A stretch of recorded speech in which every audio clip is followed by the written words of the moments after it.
what percentage of you is on your YouTube channel? Yeah. So, okay. I think fairly.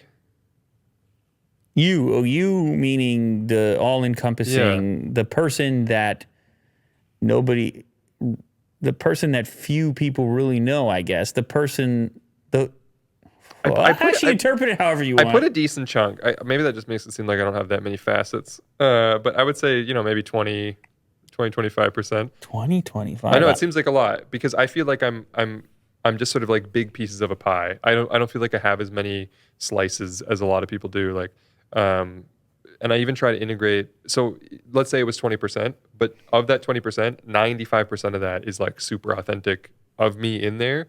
I don't really have much of a character.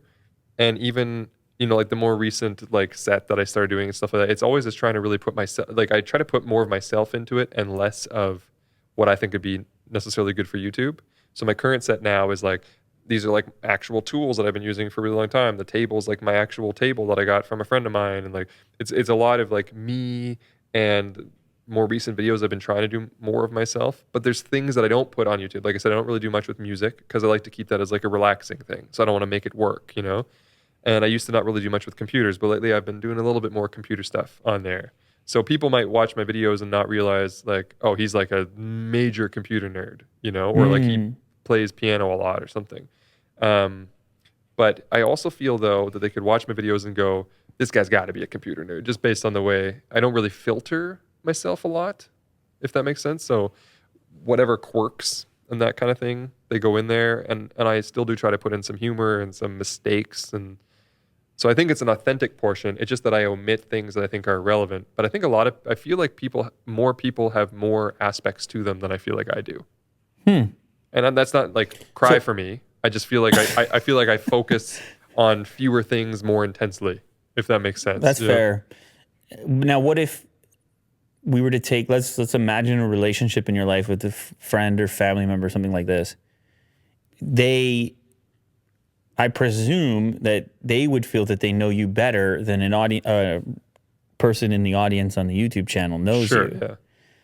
So the question then becomes those extra elements that allows them to know you. It's probably less in the realm of your interests and more in the realm of your. Well, I think the way you think about things. This structure that you're doing here is good for, maybe letting a person be more uneditedly fluid with what they're doing. I don't feel like I wouldn't say much here with you that I wouldn't feel necessarily comfortable making a video about, but I just might not make that video, or I might not, or I might cut out a lot of the stuff that I thought was, oh, that's too slow, or that's less interesting. So it's not that it's, more authentic. It's just you get a more limited experience, I suppose, where this is good because you get a more fuller experience of potentially, like if we would have talked cameras for 2 hours, it probably would have essentially been similar themes to what my videos would have been about, but just more exploring more things for deeper. So I don't know how that cuts into then, but friends and family, though, I don't really talk about cameras for 2 hours with friends and family. So, but nobody wants to watch a YouTube channel of you just like talking about the stuff you talk to with your friends and family, right? I don't know. Because even this, I've listened to some of these episodes. You do try to focus on things.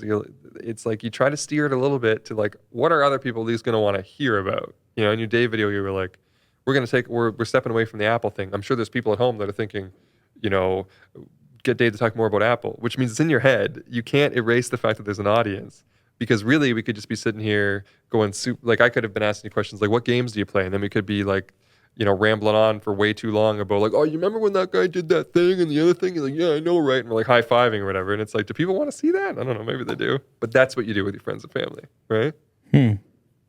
Or not, I don't know.